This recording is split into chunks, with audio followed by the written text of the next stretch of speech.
Prior to 2011, the issue of human trafficking was not even on the radar for Jennifer White. She became aware of the problem after watching a couple of reports in the media. The big realization for me was that this was not only happening in our community, it was happening to kids that were about the same age as my kids. My oldest daughter was 12 at the time, and that's the average age of entry into trafficking or prostitution nationwide. And so it was really this, what I always call a gut check moment, that we were talking about kids that could be sitting next to my kid in class or, going to church with us. And so I'm nosy and I'm bossy. And so I really just started reaching out to the different organizations around town and saying, okay, what does this look like? Can I volunteer somewhere? Can I donate somewhere? Do I need to go back to school and get my social work degree? What does this look like for me? Because it was something that once I knew about it, I couldn't shake it off. And because she didn't just forget, Jennifer did something about it. She started ICT SOS, an anti-human trafficking organization. I did not know I was starting a nonprofit. We started very grassroots, meeting at a coffee shop downtown and inviting the different agencies to come in and tell the community what they do, and just kind of opening that up to anybody that wanted to come and learn. And so it really just kind of snowballed. Over the past 8 years, ICT SOS has played a big support role to the people and organizations providing direct services. We work with law enforcement and the social service agencies, our nurses, our therapists, our social workers, kind of everybody that's working either with kids that are at risk or with kids and adults that have been trafficked. And so we spend a lot of time kind of filling in the gaps.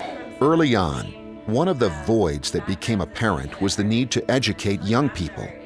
She and her organization now spend a lot of time in area schools. This past year, we saw about 2,500 kids in schools, and we go into middle schools and high schools and talk with them about what trafficking is, what it looks like, how to stay safe, but then also we want to empower them to be part of the solution. And so we spend a lot of time talking about how do we interact with the world around us, with social media, just with friends and relationships and things like that. And so I think that's where we're really making a difference in the community, is the conversations that we're having with our kids. The curriculum is activity-based and engaging. And over the past 4 or 5 years, Jennifer has noticed a marked difference in the increased knowledge and awareness of students. So that's been really encouraging. And then beyond that, we've seen kids that have come forward after class that have been exploited in some way, or have seen it in a situation around them where they've then been able to report and help somebody else get out of a tough situation. We don't want to walk into a classroom and tell them the boogeyman is out there. But we want them to kind of think about what kind of community do they want to live in, and then give them the tools to help create it. Jennifer says she is blessed to have her organization's work completely funded by generous donors. It allows her to focus on the future, and it means ICT SOS can be generous with proceeds raised at its Run for Freedom 5K race event. It's one of the biggest events that we do as far as awareness and just kind of getting people to think and talk about this issue.